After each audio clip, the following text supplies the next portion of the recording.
Bem-vindos a mais um episódio do Entre no Campo. Eu sou Dea Reis e é um prazer estar aqui com você mais uma vez.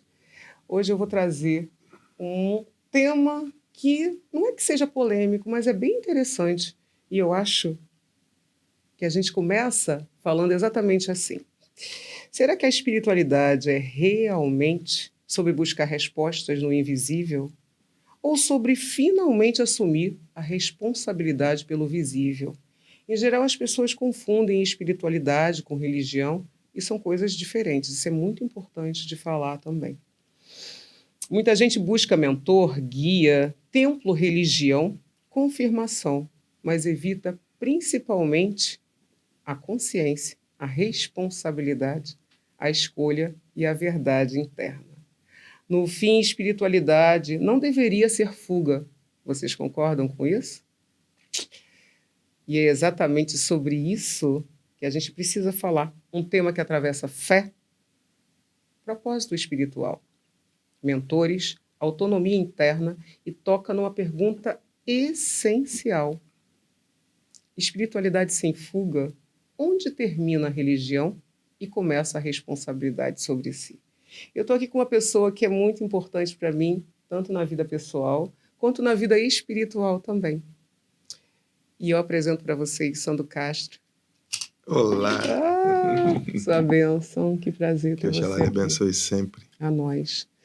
E aí eu quero que você, por favor, se apresente, fale da forma que você quiser para a nossa audiência quem é Sandro Castro e como é essa sua trajetória na Umbanda e essa parte espiritual. Fala o que você quiser. É maravilhoso estar aqui, é muito bom. Eu me sinto honrado com o seu convite. E o Sandro Castro é o Sandro que nasceu lá na Umbanda, idos de 1970. Eu passo um pouco de 70, mas idos de anos 70. E nasce na Umbanda com uma mãe umbandista, com uma família mesclada entre o católico e a Umbanda, mas que tem a Umbanda na veia, como eu digo. Está no sangue. Está no sangue. Está na ancestralidade. É maravilhoso. Nós hoje somos o templo de Umbanda, Pai Benedito e Cabocla Jurema.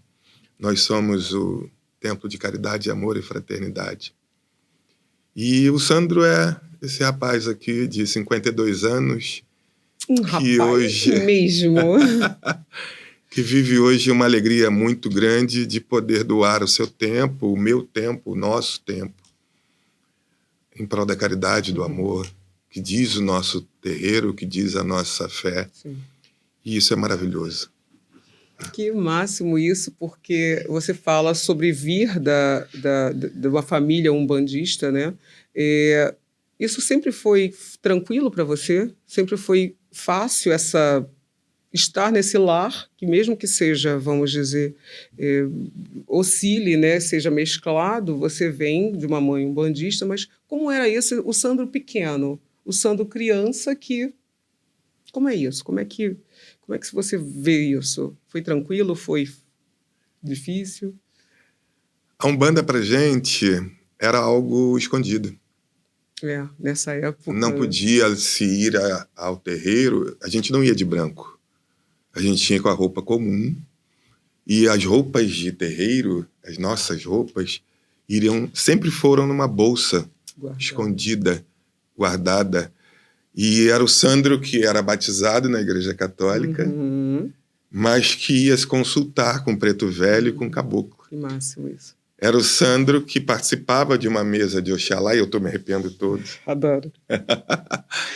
Mas que participou de um crisma dentro da Igreja Católica. Então, nós passamos os anos 70 e 80 de forma escondida, Sim. Dentro da Umbanda, passando por esses anos escondido de qualquer sociedade, seja ela dentro do bairro, seja ela dentro da nossa cidade, do Rio de Janeiro. A gente não podia se apresentar como um bandista. Não podia nem dizer que era um bandista, não, né? Porque aí era macumbeiro. E macumbeiro era coisa do mal. Sim.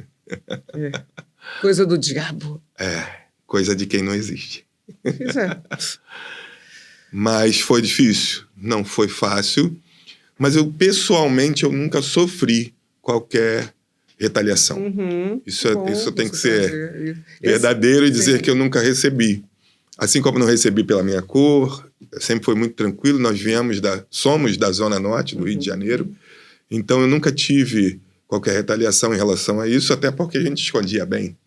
Dava para fazer o jogo de cintura da malandragem. Justo. Não é isso? Porque a gente sabe muito bem que até hoje, né, apesar de já estarmos, né, em 2026, a gente passa, né, eu digo, essa questão da religião, a gente vai falar de espiritualidade, mas a gente está falando da religião, da Umbanda em si, né, que é algo que vem essencialmente brasileiro e as pessoas, eu digo, sobre... sempre ter esse preconceito e não entender. Eu acho que você acha que isso é o quê? Parte da falta, claro que a gente sabe que vem de um passado, né? Eu não quero entrar numa polêmica aqui, mas a gente entende que esse passado traz, né, das religiões mais cristãs, vamos dizer assim, mas a Umbanda ela tem um veio cristão também, não é isso?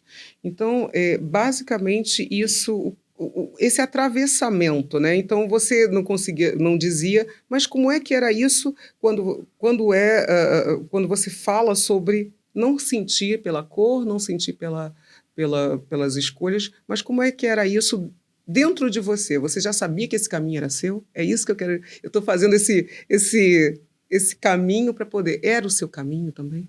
Você sentia isso que você imaginava ser pai de santo? É isso? Pronto. Eu acho que é isso que eu quero falar. Você imaginava? Eu nunca imaginei, recusei. Porque você já tinha recebido esse...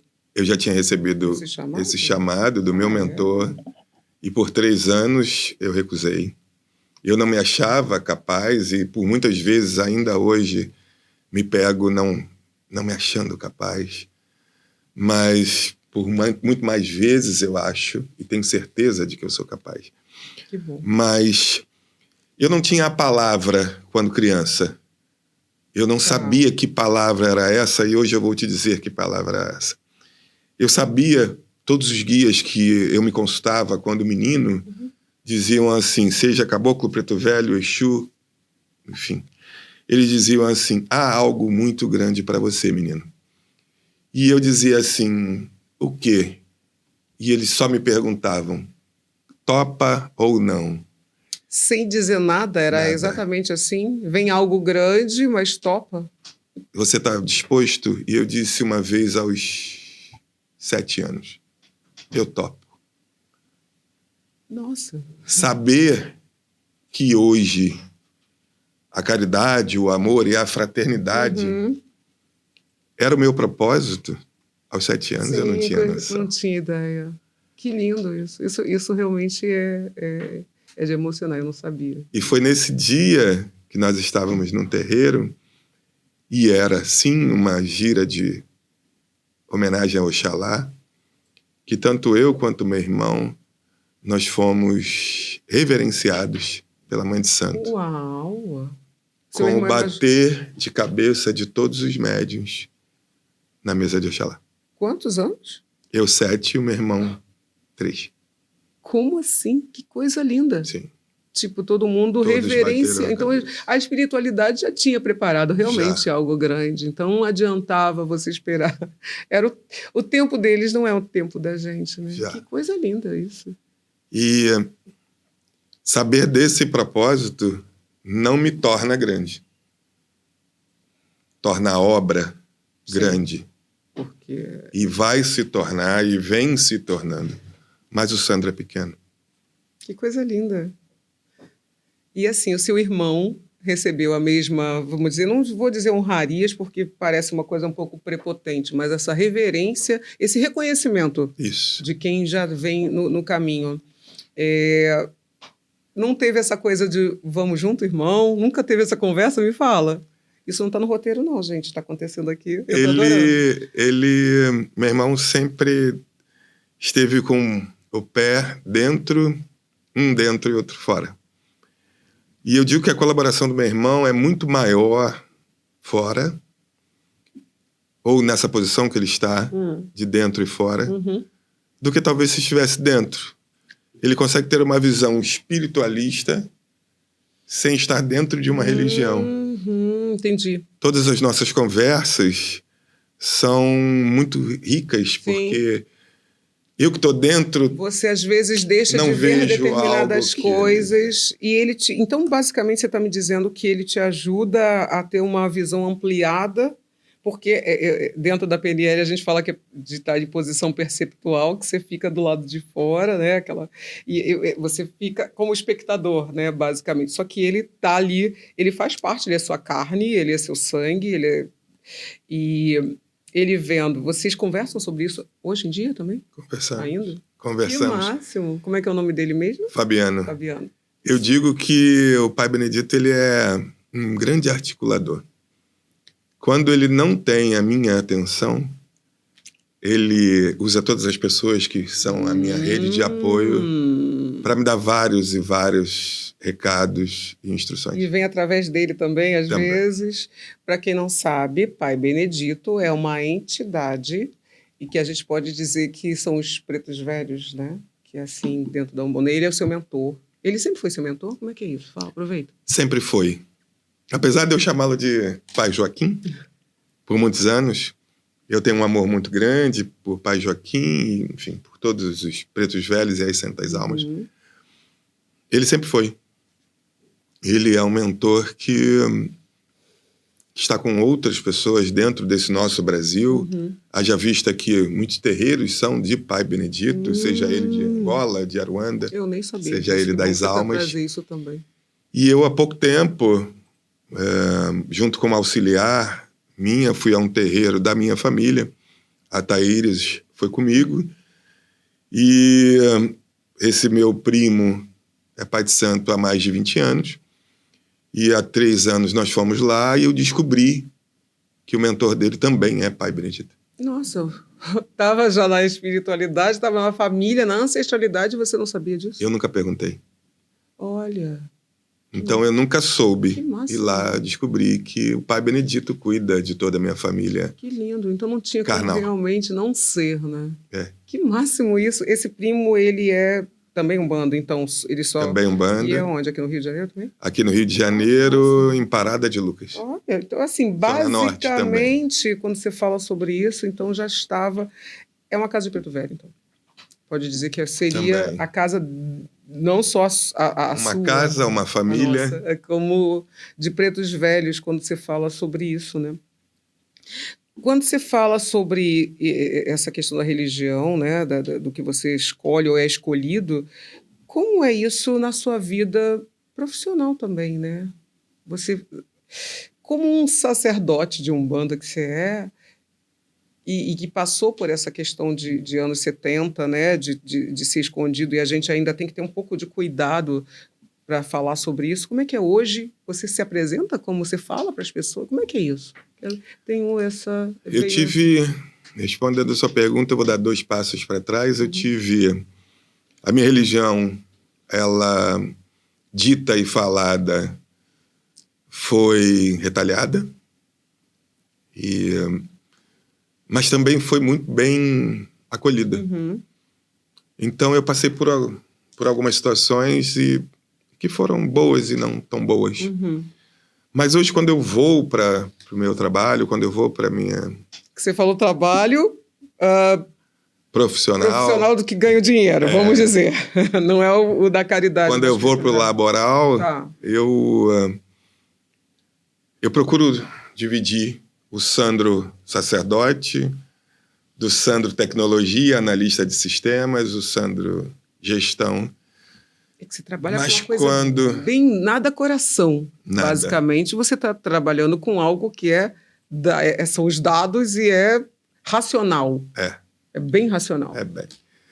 Eu separo porque eu procuro ter a tecnologia, a inovação dentro de mim, mas ter a ancestralidade também. E quando eu procuro separar, é só dentro da minha mente. Sim. Porque está tudo junto, não tem como. Porque não tem como. Mas você não leva isso para... As pessoas sabem, as pessoas perguntam, como é que é isso? É isso que eu quero entender. Perguntam, se consultam, olha, choram, porque aí, quando o coração fala mais alto que a mente, o Sandro dá conselho. Porque não tem como. O Sandro acolhe. O Sandro chora junto, isso aconteceu essa semana, quando um dos funcionários foi demitido. Eita. E aí a gente chorou juntos. Era da sua equipe? Era da minha equipe. Eita. Não tem como, você cria laços e não, por mais que seja algo do tipo separar, principalmente a gente que é coração, né? Essa coisa bem da emoção. Isso aqui é o motor, né? Tudo começa por aqui, né? Eu sempre falo quando né, do rezar, do começar, seja para um reiki, seja para um benzimento e tudo mais. Quando a gente aqui não é um sinal de reverência, estar olhando para o seu coração também. E quando você fecha, você pode até racionalizar, mas o coração ele fala sempre. Então não tem como você separar, né, esse momento. Então trazendo isso também, quando você fala de ancestralidade, de espiritualidade, como é em relação aos filhos carnais? Isso eu quero saber, porque como é que é a religiosidade, a espiritualidade, como é que é isso? Porque eu conheço, né? Mas eu quero que você fale, principalmente começa de baixo para cima, que eu digo da mais velha para o mais novo, ou do mais novo para a mais velha. Como é que é isso? Como é que você identifica isso também? Que eu acho bem interessante, porque enfim, eu tenho a minha opinião, mas eu prefiro que ele diga, tá? Me tornar um dirigente de uma casa de umbanda foi algo desafiador, e é algo desafiador, porque... Déia, não sei se você sabe, eu por alguns anos da minha vida, eu fui homofóbico. Eita! Eu me coloquei numa posição de o julgador. Uhum.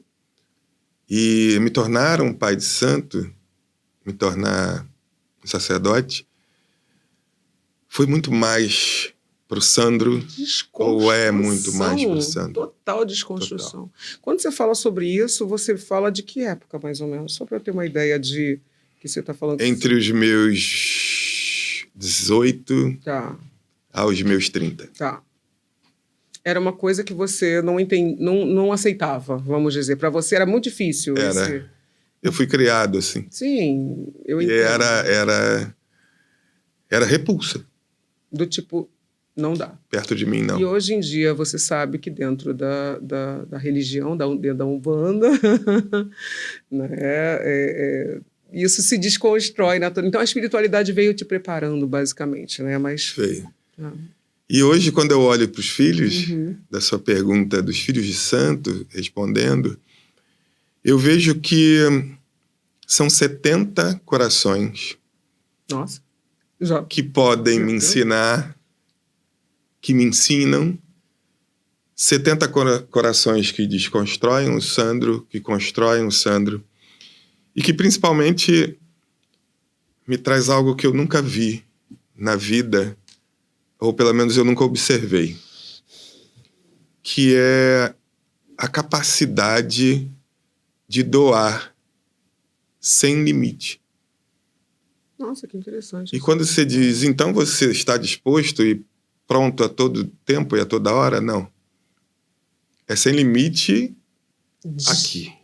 Vai numa... É um desafio diário? Diário.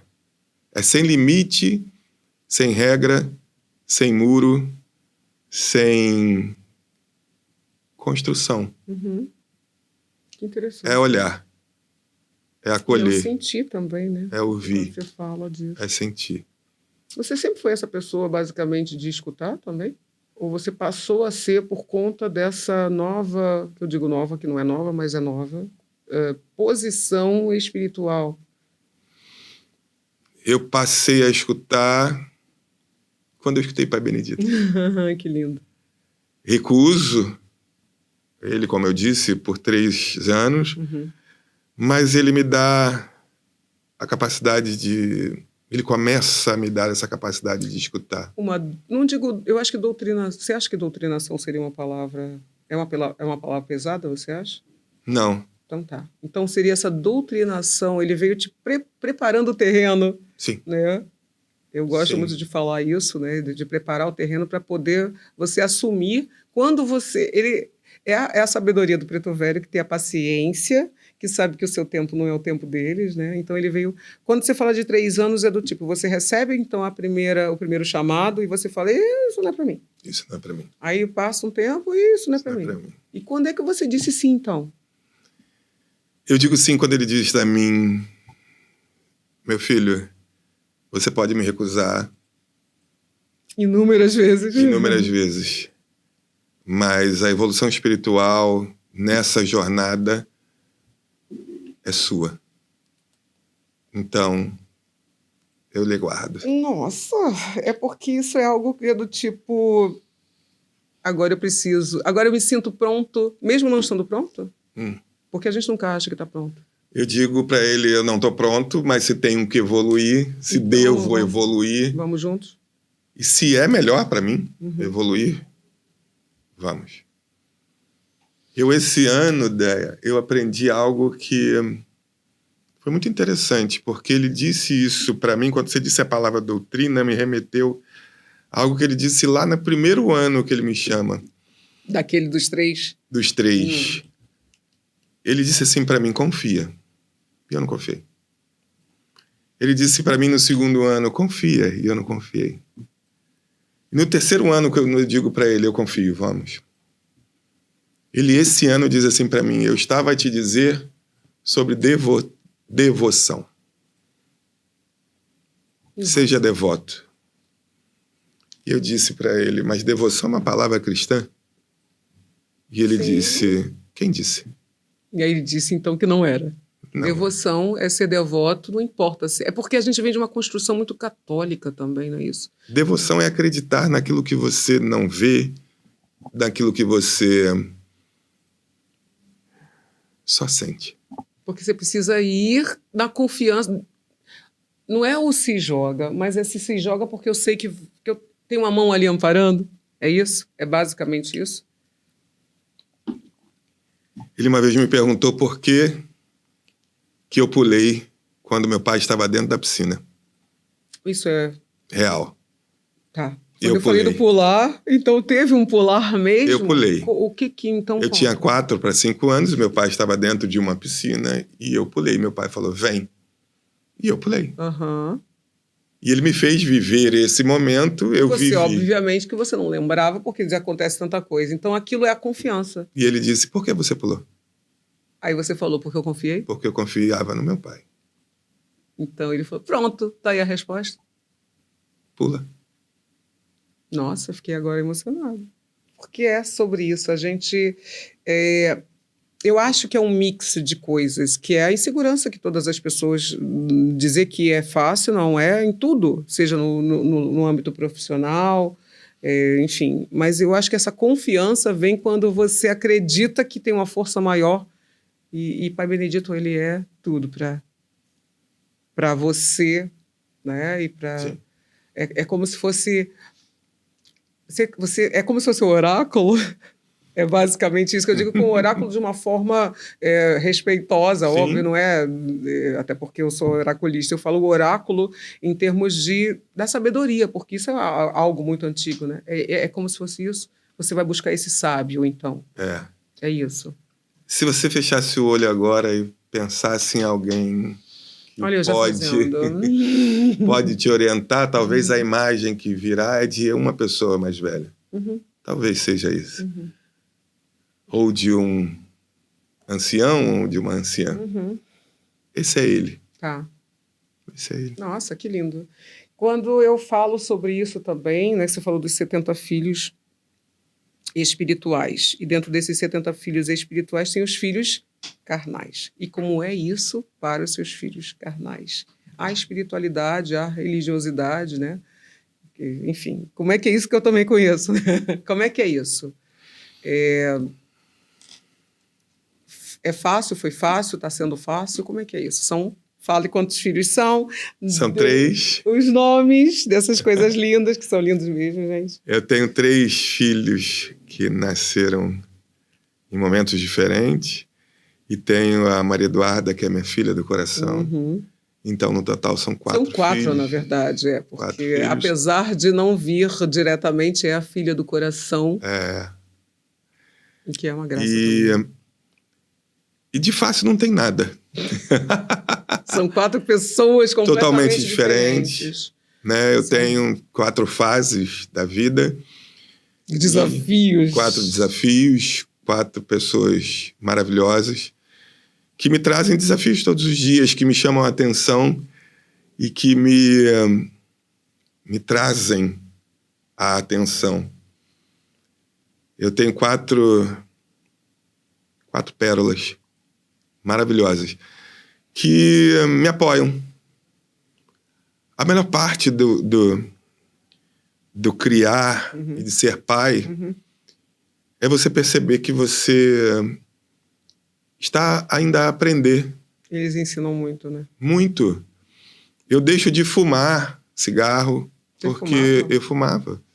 Eu deixo de fumar cigarro porque eu tenho filhos e porque eu quero ensiná-los aquilo que eu... Você parou de fumar na primeira? Na segunda? Ou na terceira? Eu paro em 2016, tem 10 anos. Nossa. Quando eu percebo que eu quero ter vida para dar aos meus filhos, para ter ensinamentos. Então você já tinha as 2 primeiras quando você... Já. Então, tá. Então você... 2016, a gente está com 10 anos. Miguel tem pouquinho. Então, é nesse caminho entre... Quem é mais velha? A Carolina. Ah, é? Tá. Fala o nome deles, então. Carolina. Júlia. Maria Eduarda. Nessa hora. Miguel. Tá. Então, se a gente for falar de 2016, Miguel tá com? 5. Então foi entre entre Júlia, não é isso? E Miguel. E quando você pensa nisso, vou parar, porque você fumava muito? Você era uma pessoa...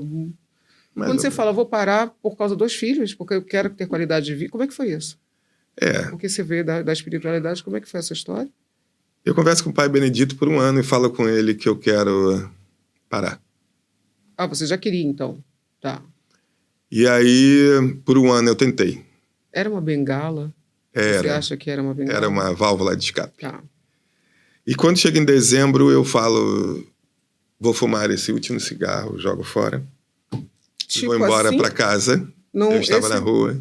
Mas você acordou pensando, hoje eu vou parar de fumar? Eu tinha, naquela semana de dezembro, eu disse assim, eu quero muitos anos de vida ainda. Ok. As minhas filhas estão crescendo. Sim. Eu preciso vê-las. Eu preciso participar. E eu converso com o Pai Benedito e ele diz assim para mim, eu jogo fora esse cigarro, esse último cigarro. Doeu? Ou foi fácil? Doeu. Já senti falta jogando. E ele disse assim para mim, agora sim. Eu digo, por que agora sim, se eu estou há 1 ano te pedindo?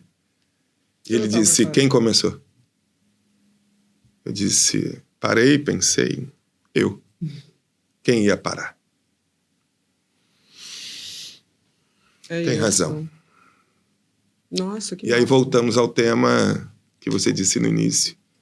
É sobre o invisível ou é sobre assumir a responsabilidade? A responsabilidade é totalmente... É a confiança no invisível assumindo a responsabilidade do visível. Porque se você estava ali se destruindo. E a gente não adianta falar. Todo mundo sabe que cigarro é um vício. Ele é uma válvula de escape. Começou muito, né? Eu também sou dos anos 70, até sou mais velha que você, 2 anos. Então, a gente vem daquelas propagandas lindíssimas que associavam o cigarro à boa saúde, ao surf, à asa delta, sei lá, coisas, né? Aquelas músicas incríveis. Então, é charmoso, é uma autoafirmação, são várias camadas aí. Mas quando você percebe que, do tipo, eu tenho 2 filhas, Miguel já estava, obviamente, no plano para fazer, tô chegando, basicamente, assim, mas você ainda não sabia que ele vinha? Não. Ou sabia? Não. Olha, eu perguntando assim, do tipo, então. Não. Então, quando você tem esse gap aí, esse espaço, e aí te prepara para que você pudesse receber... eu ia falar Arthur, olha, meu amor, Miguel com um pouco mais de clareza mental num outro momento, né? E olha intrínseco. Esse é o único menino, né? Esse é o... E olha intrínseco o que esse recado que Pai Benedito fala, né, e deixa para mim. Olha que mensagem intrínseca que tem. Eu começo, só eu que termino.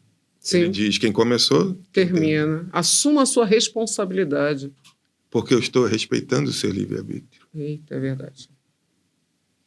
Ele não pode simplesmente chegar e falar, parou, ele pode, mas você pode escolher não cumprir.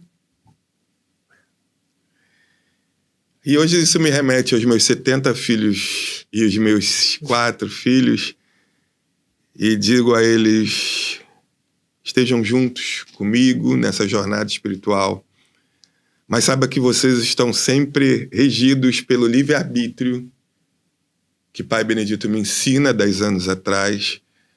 Vocês estão regidos pelo olhar de Pai Benedito, vocês estão regidos pela escuta de Pai Benedito, pela escuta do Sandro, eu já não sei mais quem é. Porque se mistura nessa... Mas que vocês saibam que essa casa, esse terreiro, esse Pai de Santo não é uma bengala. Ele é o seu estímulo. Orientador, ele mas que também é um ser humano que está passando por suas evoluções. Sim. Isso é muito importante também dizer, porque eu fico agora imaginando, né? São você com filhos, né? De várias idades, de várias fases, de várias educações, culturas, famílias, você acaba sendo um exemplo. Querendo ou não, você assumir isso também, ao assumir, é uma admiração com uma inspiração, com julgamentos, com... Então, eu estou falando com você, assim, já imaginando como é difícil. Eu tenho a mínima... Nossa, eu fico pensando como é que deve ser difícil para você. Gente, preste atenção. Quem é filho também, principalmente, né? Seja deste Pai de Santo ou de outro, porque são seres humanos que estão aí com as suas dores e delícias, como eu costumo dizer, e com as suas... Às vezes você não está legal. E você... Como é que é isso? A minha filha mais velha, Carolina, um dia disse assim para mim, pai, eu vou embora. Para onde? Ela como é assim? filha de santo da casa. E disse... Eu vou embora para onde? Ah, você diz da casa. Vou embora. Eu disse, para onde? Eu tive a mesma... Vou sair da casa. Imagina a sua dor como pai carnal. E minha esposa disse, não pode, não deixa. Ela não pode sair, ela é sua filha. E eu disse, pode.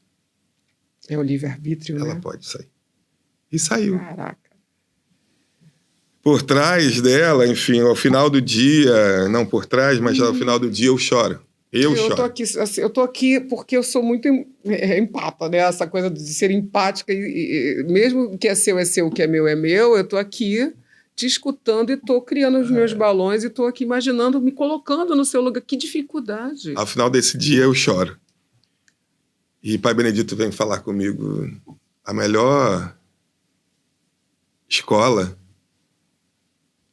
é você deixar as tomadas de decisão. E eu disse assim, como assim, pai? Eu não entendi. Ele disse, você não cria um pássaro para ficar dentro do ninho. Na gaiola. Se esse pássaro quer voar, que voe. O ninho continua aqui. Exatamente. E ela volta. Se quiser voltar, o ninho está aqui. Mas se quiser voar e não voltar, é a sua escolha, a sua livre escolha, é o seu livre-arbítrio. E ele fala um pouquinho mais. O ninho está aqui. Se ela quiser voltar, ela pode voltar. Mas se ela não quiser voltar, pule e voe com ela. Eita! Uau! Olha eu aqui, que sabedoria. Porque... Como é que foi receber isso? Chorei de novo. Só por causa disso vou dar uma choradinha. Chorei de novo. Ei. Bom filho de Oxum, eu chorei de novo. Eu tô emocionada aqui. No outro dia eu tava pulando, voando e dizendo, se você quiser ir para América, que vá. Se você quiser ir a São Paulo, que vá. Eu estarei com você. Vá se formar, vá apresentar a nossa Umbanda dentro de uma UFRJ. Eu estava lá descalço com ela. Ela fez todos os professores e alunos Como assim? na apresentação da tese dela. Ela fez, eu acho que foi isso. Mas, enfim, ela colocou todos os professores e todos os alunos, inclusive a mim, descalço para a apresentação da Umbanda dentro da UFRJ. Eu estava voando junto com ela. Eita, que coisa linda. Ela precisava desse tempo e você realmente, como pai de santo e como pai carnal, foi muito... Isso é acreditar naquele salto para Pai Benedito, é isso? O pulo. Que lindo, gente. Nossa, eu tô apaixonada cada vez mais, peraí. Uau! E assim, como é que é isso? Quando você fala de Carolina, aí você tem o Piquitico, que é todo trabalhado na espiritualidade. Ele já vem pronto, né? Como é que é isso? Como é que é esse desafio desse homem na sua vida? Porque é o homem da sua vida, talvez. Quer dizer, eu tô aqui falando. É que eu tô pensando no Arthur, né? Como é que é isso? É sim, é o meu... o Miguel, assim como todas as outras, é o meu legado. O Miguel é o homem da minha vida. E um resgate espiritual. Como assim? Nós já fomos amigos, grandes amigos, numa vida passada. Isso foi revelado, com permissão, obviamente. Pai Benedito me revela da nossa amizade, da nossa grande amizade. Todos os meus filhos tiveram uma relação comigo, inclusive Maria Eduarda, todos tiveram uma relação comigo. Que lindo isso! Todos. E todas elas. E ele é o meu legado. Quem disse essa semana que é mais um médium de passe. Oi? Ele acabou de me revelar que é mais um médium de passe dentro do nosso terreiro. Meu Deus, como assim? Papai, eu sou um médium de passe? Isso. Tipo, do nada, apareceu? Foi. Estava acontecendo alguma coisa na casa? Assim, era o que, em casa? Nós temos um altar de Pai Benedito em nossa casa e ele disse assim: Pai, toda vez que eu sinto a energia desse altar, eu quero cantar um ponto. E eu disse, canta. 5 anos, tá? E 5 anos. E aí, depois de cantar esse ponto, eu não lembro qual, ele cantou para a mãe, cantou para mim, para minha esposa. E aí ele disse, eu sou um médium de passe. Gente. Foi assim. Terminou a conversa. Você chorou? Dessa vez, não. Dessa vez eu me impactei. Claro, pela...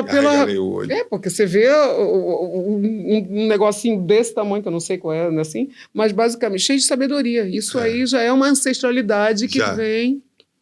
Você imaginava ter um filho bom? Eu queria. Que tivesse essa... Inclusive, que está levando teu legado, então. Basicamente, daqui a pouco está sendo pai de santo, né? Eu queria. Você vê ele, pai de santo? Eu vejo o Miguel um grande homem. Ele é muito sagaz, né? Eu não sei se eles... Eu tenho uma sensação de que a Umbanda, ela também vem evoluindo. E não sei se essa palavra, pai de santo... Você vê que hoje, não sei se você já percebeu, Déia, mas em 70, vamos colocar em 80, não se falava sacerdote da Umbanda. Era pai de santo. Sim. Para mim, isso é uma leve, uma sutil evolução. E não sei se essa palavra chega no Miguel. Tá. Lá quando ele tiver mais velho, vamos dizer. Nos seus 40. Não sei se chega. Uma orientação, um orientador. Mas eu vejo o Miguel, talvez, o Miguel como um grande... Um bom médium. Tá. Seguro, firme, porque pelo que ele já vem desenvolvendo. Pelo que ele vem. Você falou 5 anos. Foi com 5 anos que você foi apresentado? Lá? Foi com 4. Junto com seu irmão? Sim. Então, eu 4, meu irmão nascendo. E aquele ocorrido do Oxalá, eu com 7, meu irmão com 3. Ok. Então, mais ou menos nesse caminho aqui. Nesse caminho. Então, você vê... Não a história se repetindo, porque seria muito peso, mas é mais ou menos o que a sua história está sendo de uma outra forma, numa outra geração. É isso, basicamente, que você está me dizendo? Sim.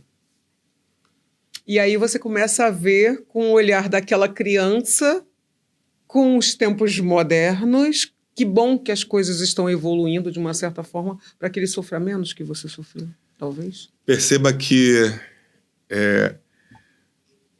eu cresço com travas e eu cresço com... Fugiu a palavra? Arraigado de discriminação, sim, cheio de...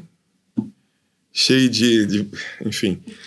E o Miguel, ele cresce dentro de uma família que... amorosa, acolhedora e completamente... que não tem nenhuma trava, sim, que não tem... O Miguel, ele tem o livre-arbítrio dele. Ele diz, eu não quero. E quando ele não quer, ele não quer. Tá tudo bem. Claro que dentro dos limites das coisas acontecendo... vai ser uma pessoa melhor do que eu. Sim. Sem dúvida. Que bom! Quando você fala sobre essa questão mesmo, né? Eu preciso fazer, porque a gente vai se entusiasmando aqui, né? Vai, enfim, entra vai outras... eu tenho umas perguntas, né? De onde mora a espiritualidade? O que as pessoas normalmente esperam dos mentores espirituais? O que você... mais ou menos fala sobre isso, né? E eu não vou emendar uma pergunta na outra para ficar bem, mas basicamente o que as pessoas, você como pai de 70, né, filhos, e as pessoas que ainda buscam no trabalho formal, né, o que as pessoas normalmente esperam desses mentores espirituais, dos mentores espirituais, né? O que você, pelo que você escuta, pelo que você... Como o Pai Benedito diz, eu vejo muitas crianças que querem. E eu preciso ser esse norte, ser essa mão que diz, então levanta. Faça por onde. Faça para ter. Assuma a sua responsabilidade. Então, quando eu digo sobre 70 filhos, o meu olhar hoje é de compaixão e de alguém que pode ajudar sendo ajudado.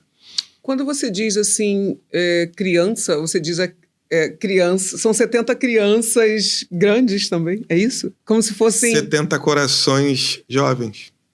Não importa a 70 idade. espíritos jovens. Tá. Que estão, como eu, em busca dessa evolução, em busca desse crescimento, desse caminho, dessa maturidade espiritual. Também, não é isso? Porque, também, desse acolhimento. Acaba sendo essa coisa bem... isso é muito interessante, porque assim... e aí, que quando você traz isso, vem uma outra pergunta que é como é que pode diferenciar a orientação de dependência? Porque existe muito isso também do tipo, como se você fosse resolver tudo. Né? E as pessoas às vezes esquecem que você é profissional, que você precisa de limite, que às vezes você precisa... que hoje você está sorridente, amanhã você está um pouco mais recolhido, que agora eu preciso de silêncio e de... Desenvolva. Tem dois aspectos muito interessantes quando eu falo sobre crianças e eu não diminuo de forma alguma, eu estou a dizer sobre essa alegria, jovialidade, sobre essa alegria e sobre como a gente trata para que algo flua de forma tranquila, primeiro convivendo, há de se conviver. Tá. Então a convivência vai trazer algo que é a segunda e também tão importante quanto a convivência, que é o respeito.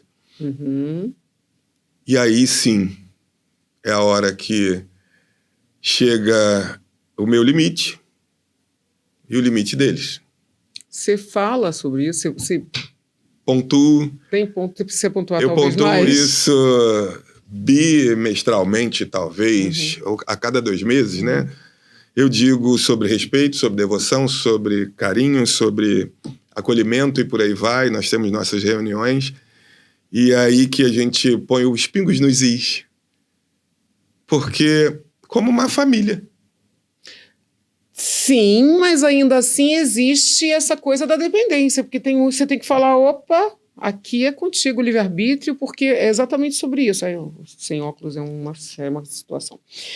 Como diferenciar a orientação de dependência, né? Porque eu estou te orientando, tem o livre-arbítrio, mas é basicamente você, às vezes, claro que são pessoas diferentes, você precisa ser um pouco mais duro ou mais incisivo em determinadas coisas, assim, porque as pessoas entram na dependência também. Entram. Né? Ou pelo menos tentam. Mas é fácil, ou relativamente fácil, quando você ensina 1, 2, Pai Benedito pelo tempo que for necessário, olha ele, mas chega aquele momento que você diz, faça. Vai pro game. Vai pro jogo. Entra no campo. Entra no campo. É isso. Aham. E onde termina a ajuda espiritual e começa a responsabilidade pessoal?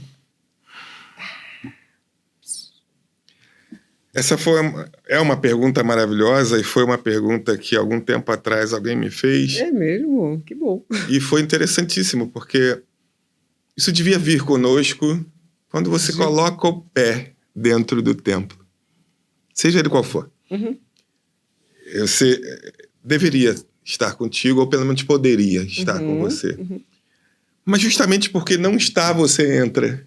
Justamente porque não está, você vai. E esse papel de sacerdote é o de mostrar que seja 3 meses ou 3 anos, essas duas vertentes têm que se encaixar. Isso, vertentes. Elas têm que se encaixar. Elas têm que se tornar como algo homogêneo. Se fosse o DNA, a coisa da vida acontecendo para poder conversar. Sim. Aham. Nossa, que interessante. Então, eu não posso generalizar dizendo que todos os médiuns, 100% dos médiuns, não vieram. São histórias mas diferentes, que a maioria que né? não vem, seja o número que for, a maioria que não vem, eu estou lá para ajudar, nós estamos lá, você está lá comigo para ajudar. A gente precisa dar consciência e responsabilidade ao seu templo, à sua vida, ao que você... Tanto a casa quanto essa casa templo, né? Isso. E aí a gente fala até sobre propósito espiritual, né? Até que as pessoas costumam tratar o propósito como um grande destino, quase como uma missão assim grandiosa, né? Mas talvez o propósito seja menos a grandeza e mais coerência. Aí entra uma outra pergunta que é: o espiritual, ele pede renúncia ou pede alinhamento? Muito bom. Eu não descarto a renúncia, de forma alguma. E não é por um pedido de um mentor ou de uma mentora. É por algo que, dentro desse sincretismo que a Umbanda traz, eu aprendi com os espíritas e com o espiritismo. A renúncia, ela traz disciplina. Quando você fala de renúncia, quando eu trago essa pergunta, decupa mais sobre essa renúncia, então, para que as pessoas até que estão nos assistindo entender que tipo de renúncia seria essa na prática. Na prática, eu diria que é o que eu hoje estou fazendo neste dia, que é o que a gente chama de resguardo. Que é a renúncia à carne vermelha, que é algo que eu gosto muito.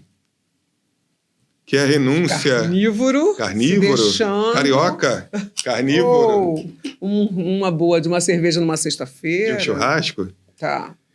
Mas que é uma renúncia que... consciente. Por opção. Tá. Consciente por opção. Não é imposta, tá. Não é imposta. Ela me traz disciplina. Traz clareza quando você tira algo que... E me traz o alinhamento. Tá. Então, seria essas renúncias, que aí a gente entra em outras coisas, né, do corpo, né? Então, de uma certa forma, quando você abandona o cigarro, eu acho que a palavra que vem é essa, já é uma preparação para o que você ia se preparar, se preparar é ótimo, para assumir como sacerdote. Sim. Não que eu não estou dizendo aqui que os exatamente, não é isso. Deixando bem claro que a pessoa pode fumar e ser sacerdote, sacerdotisa, seja como for. Mas no seu caso, você acha que já foi então porque se você gostava, você não era um fumante, você fumava. Eu preciso saber isso, assim, curiosidade aqui. Quantos cigarros por dia? 4. Ah, que bonitinho. Uma carteira tem quanto de cigarro? 20. Nossa, que bonito. Em 5 dias. Bonitinho você. Acabou. Olha. Então eu não estou aqui incentivando, pelo amor de Deus, ninguém. Mas dentro do que a gente costuma ver, tem pessoas que fumam, sei lá, 1, 2, né? Então você, mesmo num momento que você não imaginava de ser sacerdote, né? E assumir isso, você já fumava, então você já tinha uma consciência que aquilo não era tão legal? Era isso? Ou você... Esse prazer, né? O corpo falou. 10 anos atrás, você estava com 42? 42. Tá. E o corpo falou. E aí, você que sempre lê o fumo faz mal à saúde, você entende. Agora você começa... porque aí você... Faz mal à minha. E essa renúncia... Então, nesse caso, a renúncia, ela... Para você foi já sendo dissolvida pelo tempo, né? Uhum. E aí, uma outra pergunta que eu preciso falar ainda sobre isso é como saber se é intuição ou apenas um desejo disfarçado de chamado, né? Então, como saber se é intuição ou um desejo disfarçado de chamado? Essa é uma boa pergunta. Desafiei? Desafiou. Que bom. É uma boa pergunta, mas eu tenho uma clareza muito grande em relação a isso, porque eu estou com a minha mente aqui pensando em tudo que se faz e que nós fazemos dentro do nosso terreiro. Uhum. E eu te garanto que não tem nada que alimente o meu ego. Não tem nenhum ritual, não tem nenhum preceito, resguardo que alimente o ego da pessoa, Sandro. E quando não há uma situação egóica, eu vejo que o caminho entre o sacerdote e o médium deixa de ser, melhor explicando, eu deixo de ter desejos para ter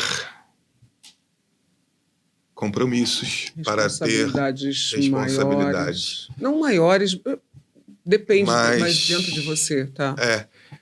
Eu saio diariamente, aliás, eu deixo os meus desejos de lado diariamente. Nossa, que desafio! Eu, por exemplo, hoje, meu desejo era estar num churrasco. E vou mais profundo. Meu desejo hoje não era conversar, por exemplo. Eu estou sendo bem radical. Uhum. Mas eu poderia hoje não estar querendo falar com os meus filhos. Uhum.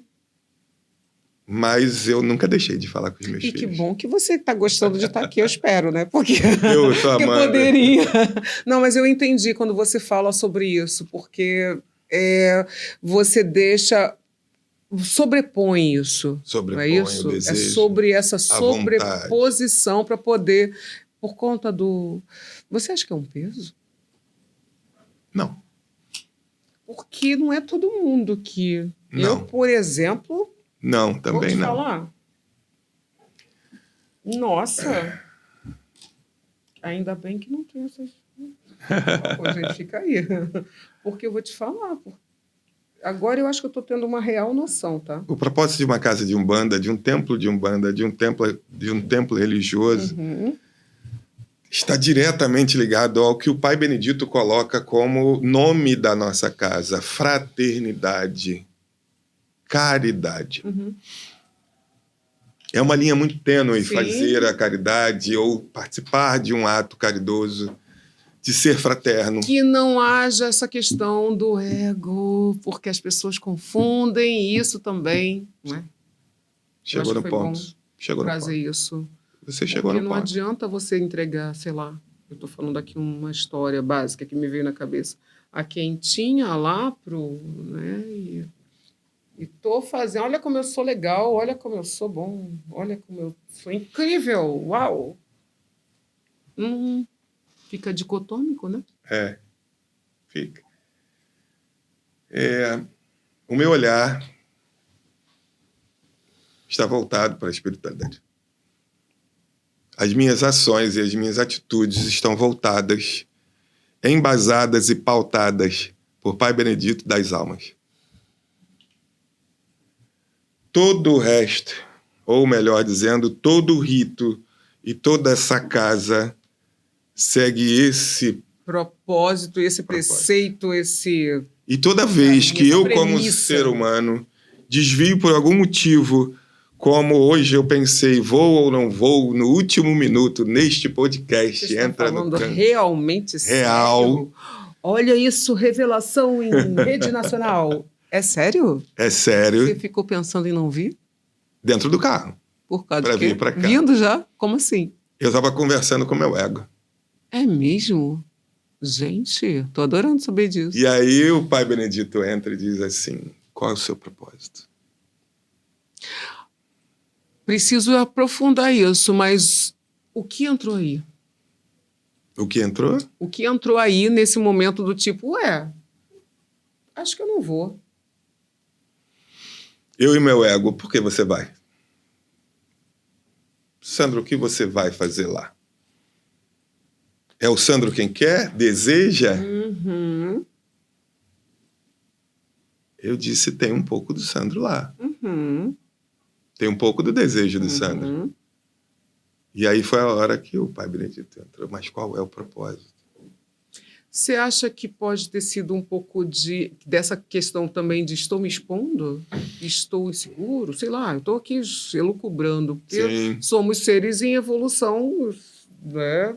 Eu erro pra caramba aqui, mas estou feliz de estar e trazendo, porque isso, para mim, é também essa questão do propósito, de ter esse espaço, eu acho importante até falar isso, ter esse espaço que às vezes as pessoas, né, me questionam, eu estou puxando para mim, tá? Porque você me fez pensar e eu vou falar. Do tipo, para que você tem? Não era algo que eu nunca... é algo que eu nunca imaginei, na verdade, não era eu vou um dia ter um podcast, não. Aconteceu, eu fui entrevistada, eu estive aí neste lugar, e aí gostei, falei, nossa, que interessante, mas mesmo assim, e aí as pessoas que entendem, né, daqui do negócio, porque você não tem o seu, falou, mas imagina. E aí começou essa provocação, eu falei, mas não vou mesmo, imagina se eu vou me expor. Mas aí eu estou falando por mim, tá? É do tipo, o que as pessoas vão pensar? E se, aí a gente sempre... E eu tô assim, isso para mim, isso aqui hoje virou propósito, porque é dar espaço para pessoas falarem o que elas pensam sobre espiritualidade, sobre vida real acontecendo e sobre várias vertentes. Qual é o caminho? O caminho é o que você quiser falar, você vai falar o que você quiser aqui. E é isso. Mas eu tô falando que, óbvio, eu tô falando por mim, né? De quantas vezes... agora já virou fluxo, tá no flow. Tem melhores, tem piores, mas o meu, não sei, eu estou achando o máximo. E eu espero que você também esteja achando. Mas é basicamente isso, sobre essa questão do o ego? Bateu o que a gente fala muito aqui no Rio de Janeiro, né, sobre bateu aquela insegurança. Tá. Bateu. Mas muito menor do que a exposição. Eu tenho esse receio da exposição. Mas quando eu foco voltando ao propósito, eu digo, eu posso ser o Sandro sacerdote, posso ser o Sandro que entra no campo. Então, esse 1 minuto dentro do carro foi consumido... pelo grande propósito que é algo muito maior. Como eu falei da obra, né? Tá. Que os nossos irmãos aí falam com propriedade, enfim, de outras religiões, a obra... É muito maior do que... E o que eu quero te dizer é que por mais que nós tenhamos 1000 pessoas falando talvez sobre o mesmo assunto que estamos aqui, não tem... A vivência o 1001 é o meu olhar. É o que, assim, essa troca ela é única. Esse momento ele é único, nós somos únicos, e isso está sendo... Eu estou adorando, né? E assim, está valendo a pena? É essa a pergunta agora. O quê? Valeu a pena ter persistido, não é insistir, isso é a diferença entre persistir e insistir. Valeu a pena persistir e vir, chegar aqui? Claro, agora? Claro, maravilhoso. Bom, poder expor isso. Essa ideia, essas histórias. Poder expor toda essa minha vivência, poder expor, talvez seja uma dos seus tópicos, falar sobre espiritualidade e onde essa espiritualidade mora. A gente precisa... Nós necessitamos do amor de um preto velho, de um caboclo, de um Exu. Mas a gente precisa ir até esse amor.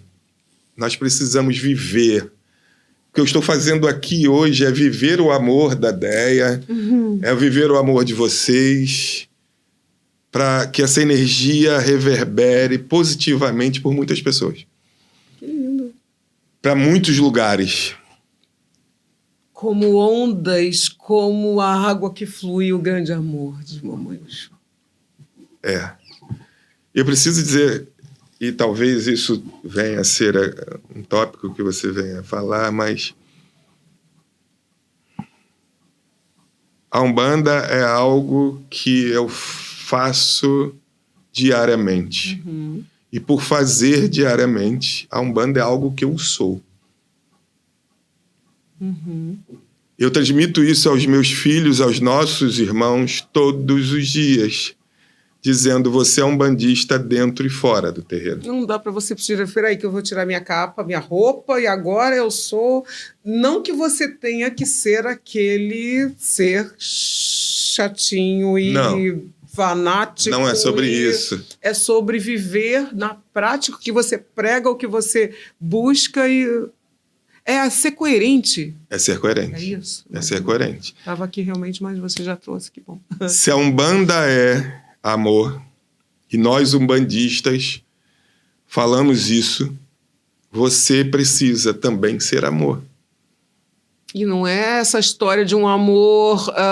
nossa, tudo que coisinha... Não é essa coisa fofucha. É não. Algo que... Eu parto da premissa que não vem já dentro do versículo, né? O sem amor eu nada seria, e o amor cura, e exatamente a falta desse amor que faz as coisas acontecerem do jeito que enfim, várias outras coisas hoje em dia, em pleno 2026, que a gente sabe que é a falta... É a falta do amor?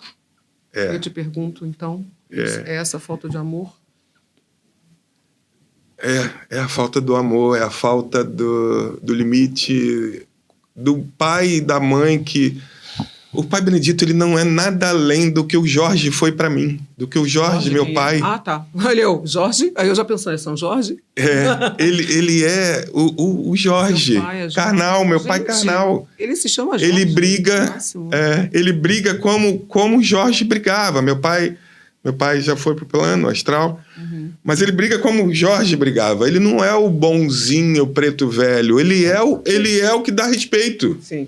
Ele é o que dá limite. E que dá direção. Ele é o que bota regras na casa. No terreiro. Tá. E precisa dessa... Não dessa mão firme... Mão firme. Mas desse caminho, porque senão vira bagunça, não é? Tem que ter regra, tem que ter caminho, tem que ter propósito, tem que ter direção. Isso é demonstração de amor. Total. Porque senão corre solto, você faz o que você quiser e aí vira oba-oba. Se ele é indiferente, faz o que você quiser, meu filho. Pronto. Eu não me sentiria amado. Sim, que lindo. Eu quero aquele que me dá atenção, que briga comigo. Eu quero o preto velho que... Porque também tem essa coisa das pessoas acharem que preto velho é essa essa... Pois é. Mas assim, que bom que você está trazendo isso, porque traz um outro olhar até sobre me veio uma outra história, né? Eu, como terapeuta, eu escuto muitas histórias e é basicamente as pessoas que são extremamente cuidadas e protegidas e mimadas e que você não tem nem chance do tipo... É uma super proteção, como aquelas que são do tipo, faz se você quiser, toma aqui... Tanto, eu imagino, tanto essa pessoa que está ali numa bolha sendo sufocada, quanto essa que está aqui com, tipo, eu só queria atenção, eu estou fazendo isso porque eu quero atenção. Isso provavelmente vai ter aí umas identificações, tá? E eu acho que inconscientemente essa é até a provocação. Tanto esse grupo quanto esse grupo, ele só quer ser amado, ele só quer ser notado, ele só quer pertencer e ele precisa desse amor. Então, esse caminho do meio é algo que... O amor, ele está aqui, não é isso? E ele vai se espalhando nessa... Não é isso? Faz sentido. Olha que interessante você... Eu preciso desenhar, tá? Ficou perfeito. Eu preciso. Olha que interessante. Aqui um caminho do meio. O que é o caminho do meio? A vida. E a Umbanda é viva. Nós vivemos a Umbanda diariamente. A Umbanda, o templo, o terreiro, os terreiros, é vida. É você aprender a conviver com o profano, o divino e o sagrado. E saber o momento de colocar cada um na sua caixinha e conviver no dia a dia. Nossa! É o rito, é o preceito, é a convivência, é o preceito, é a conexão, tudo que a gente vive no nosso seio familiar, que a gente vive nas nossas relações trabalhistas. Se você quer no seu trabalho, no seu emprego, respeito você tem que dar. Você tem que ofertar. Dupla. Se você quer escuta, você tem que ouvir. Aliás, você pode, vamos colocar o tem aí como você pode. Eu acho que isso foi muito, muito profundo e muito... que a gente acabou fazendo essa... Né, assim, as coisas vão acontecendo, existe uma ideia, mas as coisas vão acontecendo de uma forma muito natural e fluida, porque a gente está falando de vida. E quando a gente fala de vida... Eu acho que eu ficaria aqui horas falando, né? Porque eu sempre falo isso, porque fica tão gostoso quando, né? Mas assim, eu preciso para a gente costurar até isso, basicamente até. E para uma pergunta que eu não vou dizer que é final, mas uma pergunta que me veio com isso tudo é o porquê que basicamente você acha que existe tanto preconceito, claro que a gente, mais ou menos, eu quero saber a sua opinião, né, trazendo para as pessoas também. Por que tanto preconceito se isso é vida, se é amor, se é tanto caminho de ninguém cura ninguém, isso são premissas básicas, mas a gente busca um alento, um carinho, um colo, um ouvido, que às vezes não tem. Por que tanto preconceito? O que você particularmente... Você que vive enquanto sacerdote, orientador espiritual, você veio de caminhos da Umbanda, mas você esteve né? Fala para a gente. A falta de...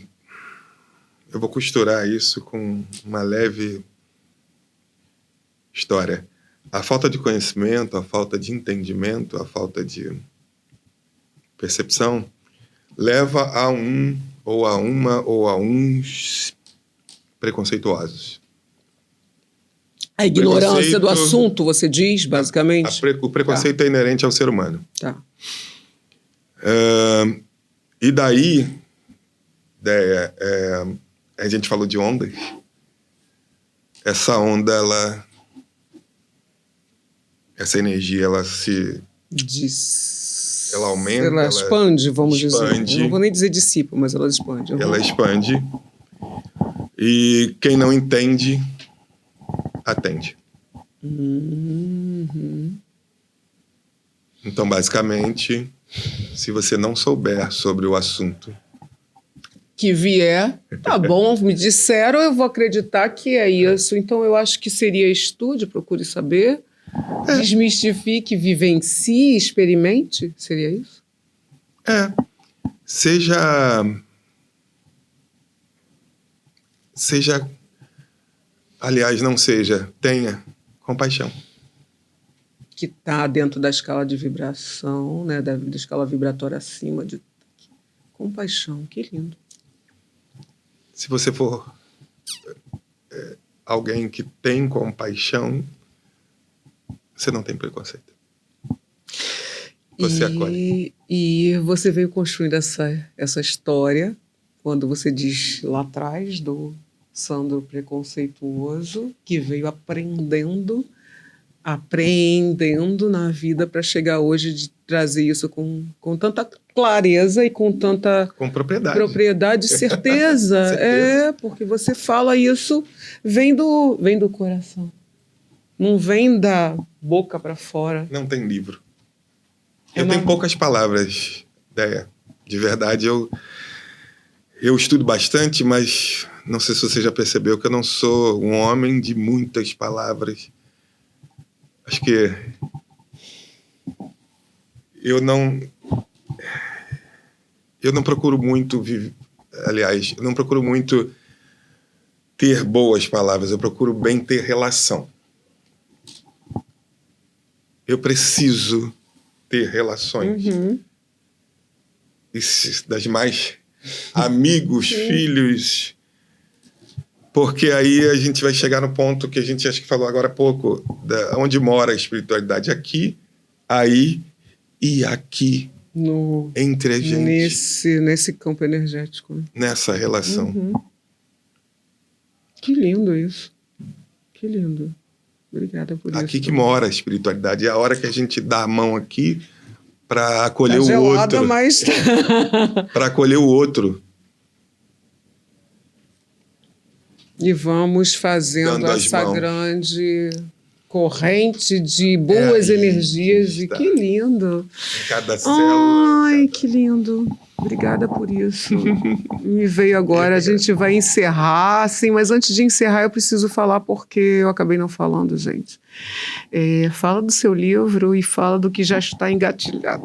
Era para falar isso? Falei. Pronto, essa é surpresa, Essa surpresa a gente não vai falar, mas a gente vai falar sobre... Fala do livro. Olha, o romance Pela Justiça de Pai Xangô foi um Você chama de romance? É um romance. Você chama de... Você caracterizou... É a vida do Pedro, uma pessoa comum do dia a dia, que cheia de preconceitos. Outro dia o meu psicólogo disse assim, o Pedro é o Sandro? E eu disse, nossa, como parece comigo. Cheio de preconceito, cheio de... Eu dando spoiler aqui do livro, e o Pedro... Esse livro foi um presente que eu recebi e que está aí nas plataformas. Fala novamente o nome dele. Pela Justiça de Pai Xangô. Caô. Ele é algo surpreendente, vocês vão gostar. Quem quiser ainda procurar aí pelas plataformas. É verdade, tá esse bilhete. Mas tem sim engatilhado aí, algo que o meu mentor, senhor Tranca-Rua das Almas, para quem não conhece, um espírito maravilhoso e que me traz essa compaixão, que me traz esse pé no chão, essa firmeza retidão, do caminhar. Essa firmeza do caminhar, essa retidão de que você está no caminho certo e que está escrevendo algo esplêndido, porque ele traz uma visão de que Exu é o... Você lembra do Pegada na Areia? Claro. Eu uso isso na vida, Pegadas na Areia. Ele diz que ele, quando eu estou e quando nós estamos... no perrengue. É ele quem segura no colo. Nossa. E agora, eu me emociono porque ele diz, eu também sou amor. Eu faço parte. E eu amo todos esses mentores, eu amo toda essa Umbanda. sem demagogia, sem hipocrisia.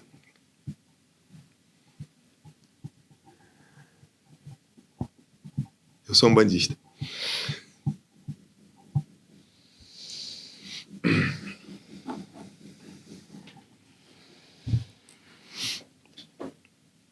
Te agradeço demais por esse momento. Eu que agradeço, porque eu vou te falar, tô segurando uma onda aqui que vocês não estão entendendo. Isso é amor.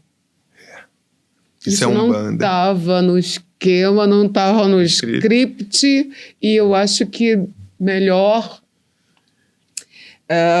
desmistificação, não tem nada que substitua a verdade da alma. Isso não estava, essa emoção aí, por mais que estivesse guardada, né? Eu quero te agradecer por não ter desistido. Pai Benedito, obrigado.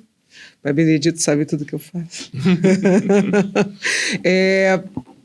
Por você não ter desistido e ter persistido estar aqui para a gente trazer esse tema, essa história, a sua história.